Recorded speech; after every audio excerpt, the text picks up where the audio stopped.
Hello future doctors, welcome to my channel. आज हम पढ़ेंगे क्लास 11th का first chapter, that is the living world. बहुत easy chapter है ये, बहुत स्कोरिंग चैप्टर है, तो फटाफट से इसको कवर करते हैं।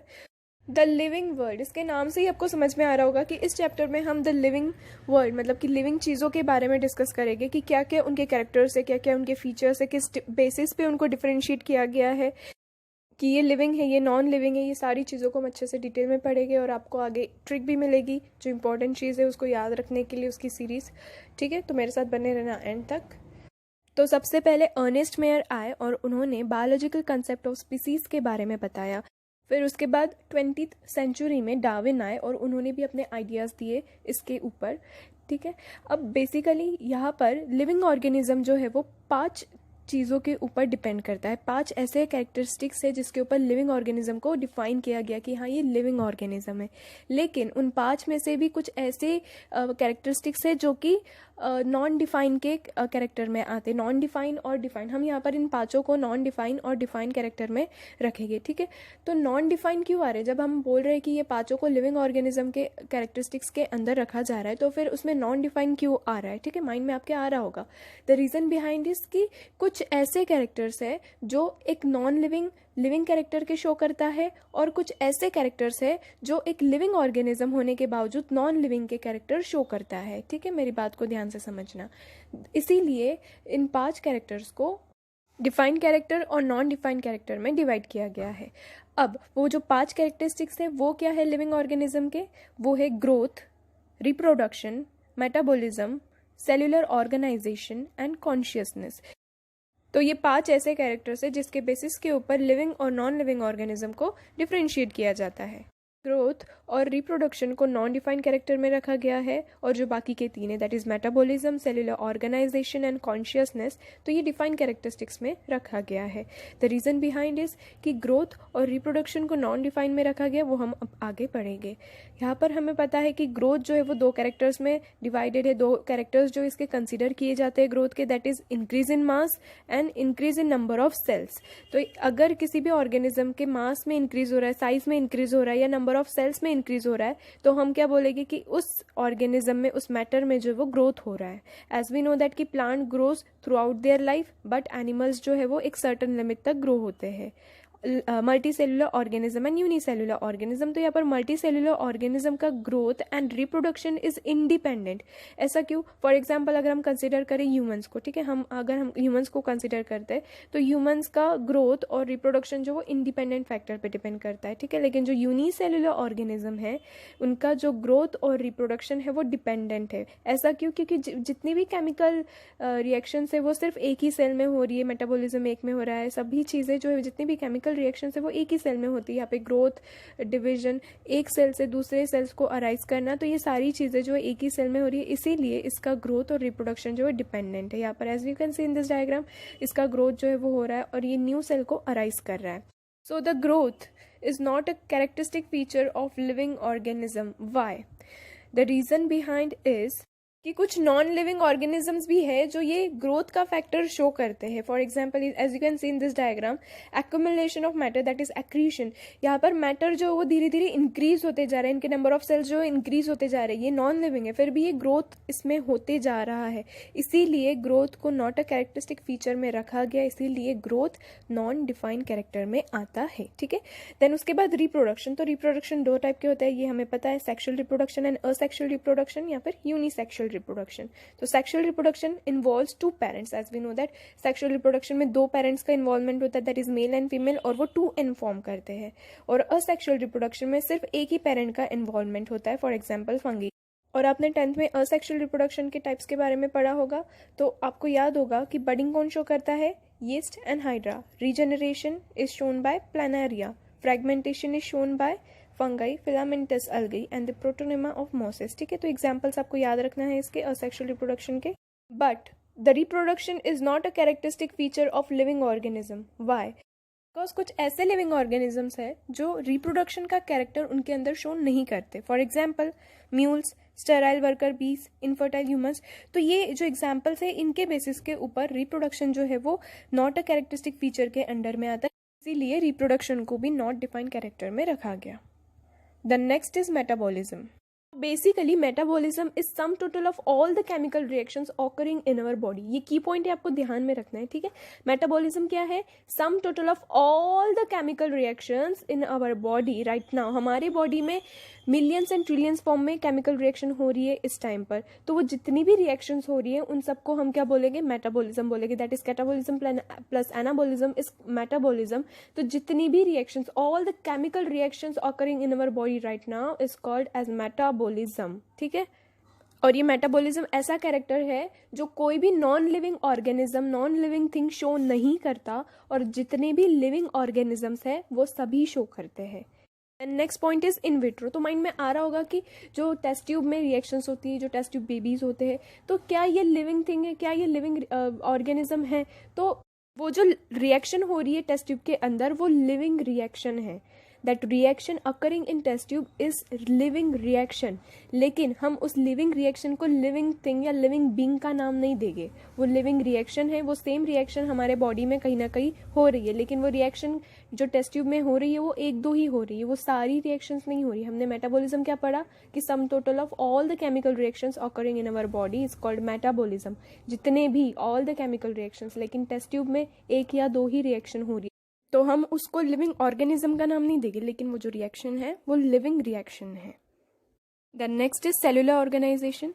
Living organism consist of cells and their product. तो ये चीज़ हमें बहुत अच्छे से पता है कि जितने भी लिविंग ऑर्गेनिज्म है वो सेल्स और उनके प्रोडक्ट से मिलकर बने हुए। सेल क्या है? Basically it is a basic unit of life है। अब सेल्स जो है वो दो टाइप के होते हैं, यूनिसेल्यूलर, सिंगल सेल्ड, ठीक है, उसे हम यूनिसेल्यूलर सेल बोलते हैं, और मल्टी सेल्यूलर होते हैं, ठीक है।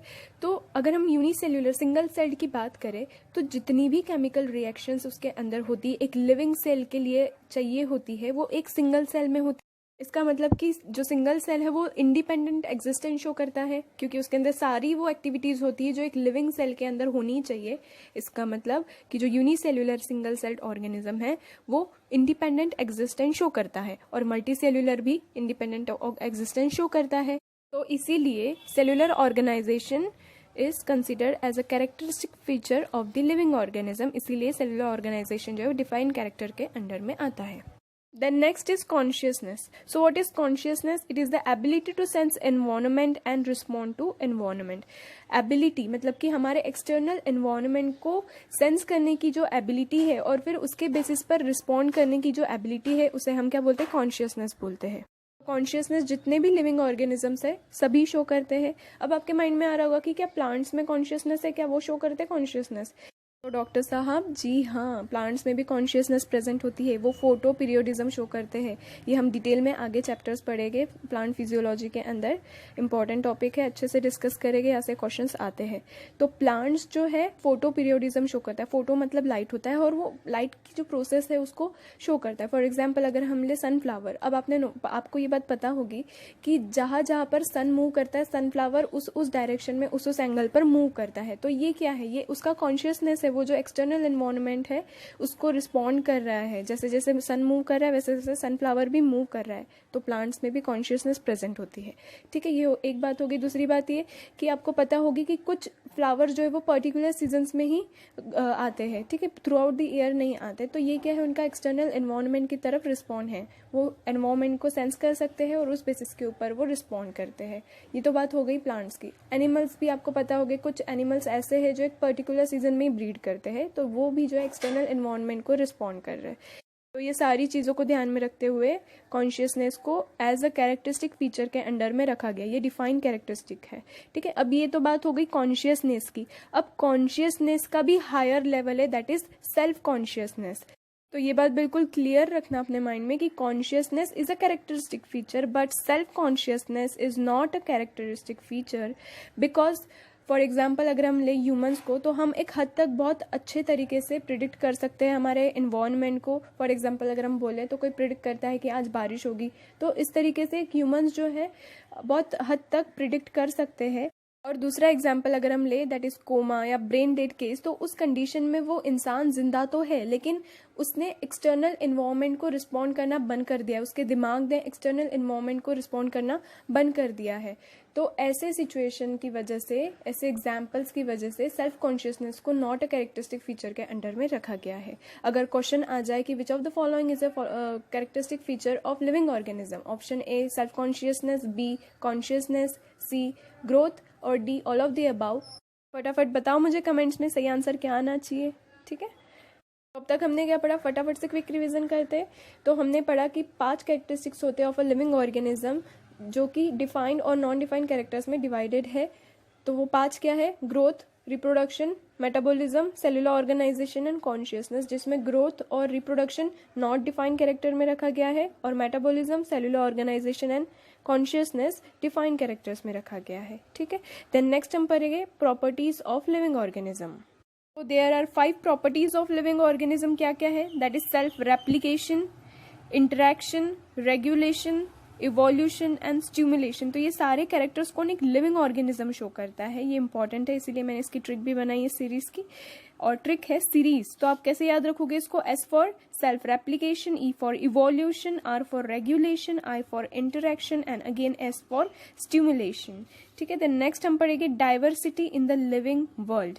तो कितना वास्ट है ये डाइवर्सिटी कितनी वास्ट है लिविंग वर्ल्ड की, हम वो देखेंगे। तो number of species range from 1.7 to 1.8 million. 1 million कितना होता है, 10 लाख के बराबर होता है। तो ये कितना वास्ट है स्पीसीज का रेंज, है ना। Then next is local names of organism may not be applied at global level. Local नाम जो हम बोलते हैं, फॉर एग्जाम्पल अगर हम ले गधे को, हम नॉर्मल हमारे लोकल लैंग्वेज में हम डोंकी को गधा बोलते हैं, लेकिन अगर हम कहीं और जाएंगे, यूरोप इधर उधर आउट ऑफ कंट्री जाएंगे, तो वहाँ पर थोड़ी ना वो डोंकी को गधा बोलेंगे। तो उनका जो है वो पर्टिकुलर नाम जो है वो दिया गया है ग्लोबल लेवल पर। Scientific names are given to organism इसी वजह से। ठीक है, तो लोकल नेम जो है वो एक्सेप्टेबल नहीं है ग्लोबल लेवल पर, और इसी रीजन की वजह से नोमेनक्लेचर निकाला गया, that is nomenclature is done as per criteria. तो ICBN is for international code of botanical nomenclature, मतलब इस बोटानिकल नोमेनक्लेचर में जितने भी प्लांट्स हैं उनको नाम दिया गया, और ICZN that is international code of zoological nomenclature, तो इसके अंडर में जितने भी एनिमल्स हैं उनको नाम दिया गया। अब यहाँ पर ऑफ जो है लिखा गया है, तो इसको ध्यान रखना है।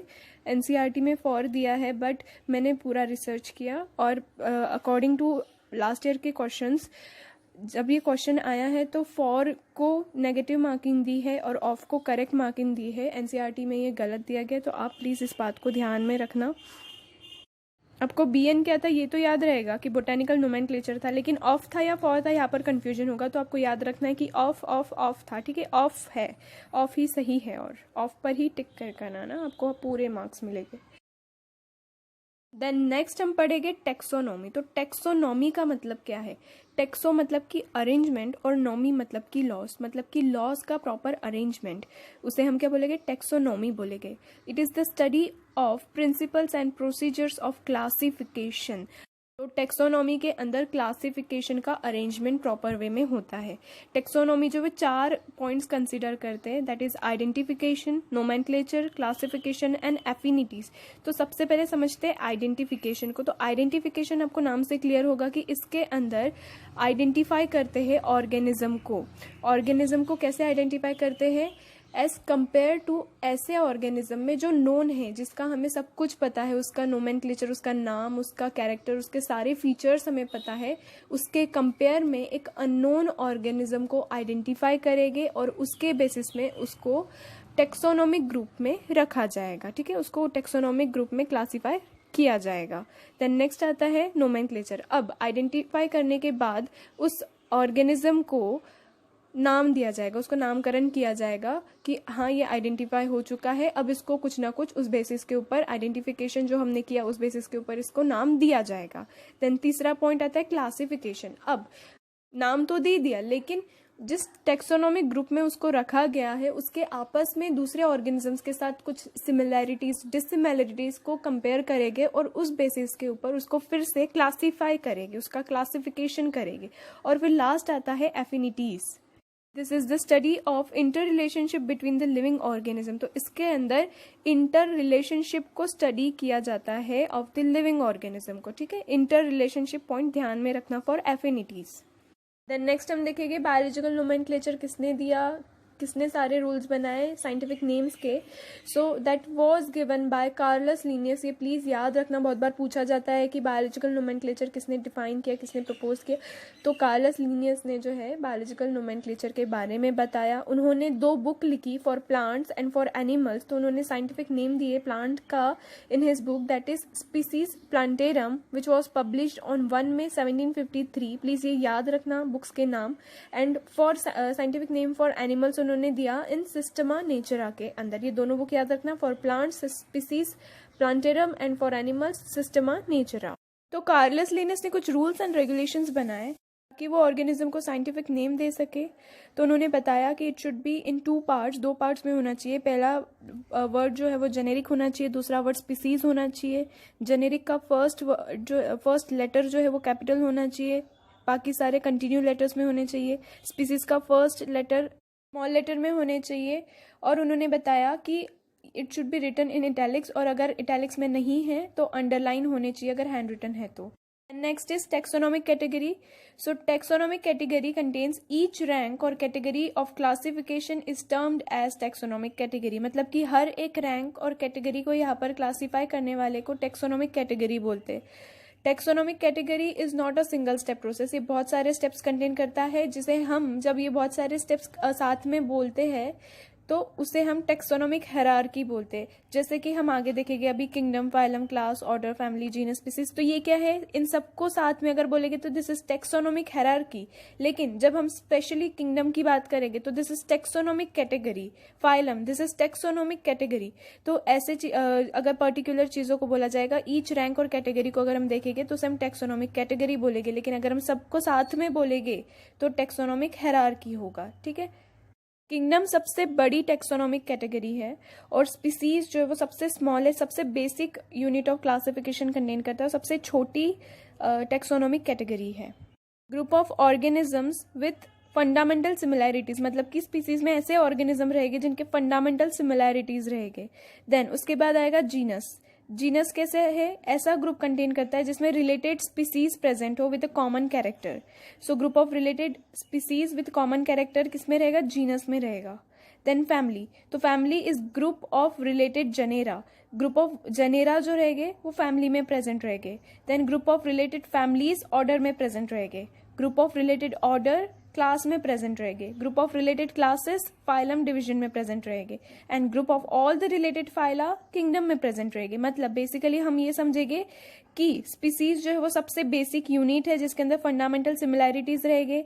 जीनस जो है वो स्पीसीज पे डिपेंड करेगा, फैमिली जीनस पर, ऑर्डर फैमिली पर, क्लास ऑर्डर पर, फाइलम डिवीजन क्लास पर, और किंगडम फाइलम पर। मतलब ये एक दूसरे पर डिपेंड करते हैं, बिकॉज ये जैसे जैसे स्पीसीज से किंगडम की तरफ बढ़ते जाते वैसे वैसे जो है वो टेक्सोनोमिक कैटेगरी बढ़ते जाती है। इनके जो है सिमिलैरिटीज कम होते जाते हैं और डिससिमिलैरिटीज बढ़ते जाते हैं। Then let's see the trick to remember this taxonomic hierarchy which starts from species to kingdom, ठीक है। तो इसका ट्रिक रहेगा, सीता, गीता, फीता और चेतना ने पकाया खाना। तो सीता का रहेगा स्पीसीज, गीता का रहेगा जीनस, फीता का रहेगा फैमिली, और का रहेगा ऑर्डर, चेतना का रहेगा क्लास, पकाया का रहेगा फाइलम डिवीजन, खाना का रहेगा किंगडम, ठीक है। तो आप इस तरीके से इस टेक्सोनोमिक हायरार्की को इस ट्रिक के मदद से याद रखेंगे, ठीक है। The most important point you have to remember here is, जब आप स्पीसीज से किंगडम की तरफ मूव करेंगे तो number of common character decrease होगी। मतलब कि ऊपर ऊपर जाते टाइम जैसे जैसे आप ऊपर ऊपर जाएंगे, मतलब कि genus, family, order, class, phylum, तो यहाँ पर जब आप मूव करोगे तो कॉमन कैरेक्टर्स डिक्रीज होते जाएंगे, डिससिमिलैरिटीज इंक्रीज होते जाएगी। मतलब कि एक ऑर्गेनिज्म दूसरे ऑर्गेनिज्म से बहुत अलग रहेगा, उनके अंदर कॉमन कैरेक्टर्स बहुत कम रहेंगे। लेकिन जो स्पीसीज है वहाँ पर सबसे ज़्यादा कॉमन कैरेक्टर्स मिलेंगे। जैसे कि हमने पढ़ा कि group of organism with fundamental similarities, यहाँ पर सिमिलैरिटीज सबसे ज़्यादा मिलेगी स्पीसीज के अंदर। लेकिन जैसे जैसे आप मूव करोगे ऊपर की तरफ तो सिमिलैरिटीज कम होती जाएगी और डिससिमिलैरिटीज इंक्रीज होती जाएगी। Number of common characters while moving species to kingdom will decrease, remember this point. NCERT में जो टेबल दिया हुआ है जिसमें टेक्सोनोमिक हायरार्की के एग्जाम्पल्स है वो प्लीज अच्छे से कर लेना, that is most important. Then next is taxonomical aids. तो ये है क्या? Articles helpful in correct identification and classification of organisms, मतलब कि ऐसे आर्टिकल्स जिनकी मदद से हम करेक्ट आइडेंटिफिकेशन एंड क्लासिफिकेशन कर सकते हैं ऑफ ऑर्गेनिज्म। तो ये आर्टिकल्स जो वो स्टोर किए गए हैं ताकि आने वाले समय में हम अगर हमें ज़रूरत पड़ी आइडेंटिफिकेशन और क्लासिफिकेशन करने की ऑर्गेनिज्म की तो हम आसानी से कर सकते हैं। तो कहाँ कहाँ पर स्टोर किए गए हैं ये? हर्बेरियम में, बोटेनिकल गार्डन्स में, म्यूजियम में। तो लेट्स सी हर्बेरियम क्या है। Herbarium is a storehouse of collected plant specimens that are dried, pressed and preserved on sheets। मतलब कि ऐसा स्टोर हाउस जहाँ पर प्लांट स्पेसिमेन मतलब कि प्लांट के लीव्स को ड्राई करके, प्रेस करके प्रिजर्व किया जाता है ऑन शीट। ठीक है, समझ में आ रहा है? Sheets are arrange according to universally accepted classification system. तो यहाँ पर जो हर्बेरियम शीट्स है वो प्रॉपरली यूनिवर्सली सिस्टम के अकॉर्डिंग अरेंज की गई है। साइज ऑफ हर्बेरियम शीट, ये बहुत बार पूछा जाता है नीट में। Please I will highlight this and you please remember this point कि साइज ऑफ हर्बेरियम शीट क्या है। That is 11.5 into 16.5 inches. ठीक है, यूनिट पर प्लीज ध्यान रखना, बहुत बार यूनिट चेंज कर कर वो पूछ लेते हैं और हम जो है वो एक्साइटमेंट में गलत ऑप्शन पर टिक कर आ जाते, तो प्लीज यूनिट पर भी अच्छे से ध्यान रखना। 11.5 इंटू 16.5 इंचेस। और इन केस अगर वो सेंटीमीटर में पूछते तो हमें पता होना चाहिए कि 1 इंच इज इक्वल टू कितना होता है? 2.5 सेंटीमीटर होता है। तो हम फटाक से वही के वही जो है वो इंचेस से सेंटीमीटर में कन्वर्ट कर देंगे तो कितना आ जाएगा? 28.7 इंटू 41.2 सेंटीमीटर। ये सेंटीमीटर में रहेगा और इंचेस में कितना रहेगा? 11.5 into 16.5 inches. Please remember this point. ठीक है, इंपॉर्टेंट है। Then next is botanical gardens. तो ये है क्या? Collection of various living plant species store in the form of garden, मतलब कि बहुत से लिविंग प्लांट्स को स्टोर किया जाता है इन द फॉर्म ऑफ गार्डन, मतलब कि गार्डन के फॉर्म में यहाँ पर प्लांट्स लगाए जाते हैं ताकि यहाँ पर वो प्लांट्स को स्टोर कर सके। ठीक है, used for identification of plants, plants के आइडेंटिफिकेशन के लिए। For example Royal Botanical Garden at Kew England, Indian Botanical Garden Howrah, National Botanical Research Institute Lucknow. ठीक है, तो एग्जाम्पल्स अच्छे से याद रखना और आपको अगर और एग्जाम्पल्स पता होंगे बोटेनिकल गार्डन के तो प्लीज कमेंट में बिलो। ठीक है, इतना क्लियर है botanical garden. Then next is museum, collection of preserved plant and animal specimens. ठीक है, यहाँ पर प्लांट्स और एनिमल्स के स्पेसिमेंस को प्रिजर्व करके रखा जाता है। Specimens may be preserved in preservative solution that is formalin 40%। तो यहाँ पर म्यूजियम में प्लांट्स और एनिमल्स के स्पेसिमेंस को स्टोर करके रखा जाता है इन सॉल्यूशन, मतलब कि रूट हो गया, लीव्स हो गई, बॉडी पार्ट्स हो गए और एनिमल्स के। तो यहाँ पर प्रिजर्वेटिव सॉल्यूशन के अंदर प्रिजर्व करके रखा जाता है, जैसे कि फॉर्मलिन हो गया। आप अगर गए होगे म्यूजियम में तो आपने देखा होगा कि वहाँ पर सॉल्यूशन के अंदर ऑर्गन्स वगैरह रखे हुए रहते हैं। ठीक है, और जब आप MBBS की तैयारी करोगे, डॉक्टर बनोगे, तो आपको पर्टिकुलर बॉडी प्रोवाइड की जाएगी फॉर प्रैक्टिस। तो जो बॉडी रहेगी वो भी फॉर्मलिन सॉल्यूशन के अंदर ही प्रिजर्व की जाएगी। ठीक है, स्केलेटन ऑफ एनिमल्स में भी ऑल्सो एज म्यूजियम स्पेसिमेन। तो स्केलेटन्स भी जो है वो स्टोर करके रखे जाते हैं in museums, used as actual material for study and identification. तो जिनको भी पढ़ाई करनी है, रिसर्च करनी है किसी भी स्पेसिमेन, किसी भी ऑर्गेनिज्म के ऊपर, तो वो म्यूजियम में जाकर आसानी से स्टडी कर सकता है, आइडेंटिफाई कर सकता है ऑर्गेनिज्म के ऊपर। ठीक है, the next is zoological parks. So place where wild animals are kept in protected environment under a human care. तो यहाँ पर एनिमल्स को ह्यूमन केयर के अंडर में रखा जाता है, वैसे ही एनवायरनमेंट मिलता है जैसा उनको जंगल में मिलता है, वैसे ही सब कुछ प्रोवाइड होता है उनको, बस वो अंडर द ह्यूमन केयर रहते हैं। For example Alipur zoo Kolkata West Bengal, national zoological park of New Delhi. तो ठीक है, ये एग्जाम्पल्स याद रखना। तो यहाँ पर जो जूलॉजिकल पार्क्स प्रेजेंट है जिसके अंडर में एनिमल्स को रखा जाता है। The next is key taxonomical aid based on contrasting character called as couplet. मतलब कि जो टेक्सोनोमिकल एड है वो किस पर बेस्ड है? कॉन्ट्रास्टिंग कैरेक्टर्स के ऊपर बेस्ड है, जिसे हम कपलेट बोलते हैं, which is used as classify organism, जिसे क्लासीफाई ऑर्गेनिज्म को क्लासीफाई करने में यूज किया जाता है। Couplet has two opposite statements each called as lead. अब इस बात को लीड को समझते, देखो नीचे एग्जाम्पल दिया है मैंने, कैरेक्टर नंबर 1 P1 P2। अब P1 में टॉल प्रेजेंट है, P2 में ड्रॉप प्रेजेंट है। अब टॉल और ड्रॉप क्या है? कंप्लीटली अपोजिट है एक दूसरे के, तो लीड हो गया। ये कैसे लीड हो गया? बिकॉज लीड क्या है? Couplet has two opposite statement each called as lead. तो टॉल और ड्रॉप जस्ट एक दूसरे के अपोजिट हो गए, जिसे हम क्या बोलते हैं, लीड। तो इस तरीके से टेक्सोनॉमिकल 8 कॉन्ट्रास्टिंग कैरेक्टर्स के ऊपर डिपेंड करता है, जैसे हम कपलेट बोलते हैं, लीड बोलते हैं। लीड क्या समझ में आ गया, ठीक है। Then separate keys for separate taxonomical categories needed, मतलब कि हर एक टेक्सोनॉमिक कैटेगरी के लिए सेपरेट की होनी चाहिए, ये यहाँ पर बताया गया है। So here we finish the chapter. I tried my best कि मैं आपको ईजी से ईजी तरीके से समझा सकूँ और ईजी नोट्स प्रोवाइड कर सकूँ, ताकि आपको आसानी से पूरा चैप्टर अच्छे से याद हो जाए। और अगर आप चैनल पर नए तो please subscribe my channel and also press the bell icon, because ऐसे ही शॉर्ट नोट्स और ट्रिक्स से भरी वीडियोज़ आती रहेगी। ऑल द वेरी बेस्ट, अच्छे से पढ़ो, खुद पर भरोसा रखो, यू कैन।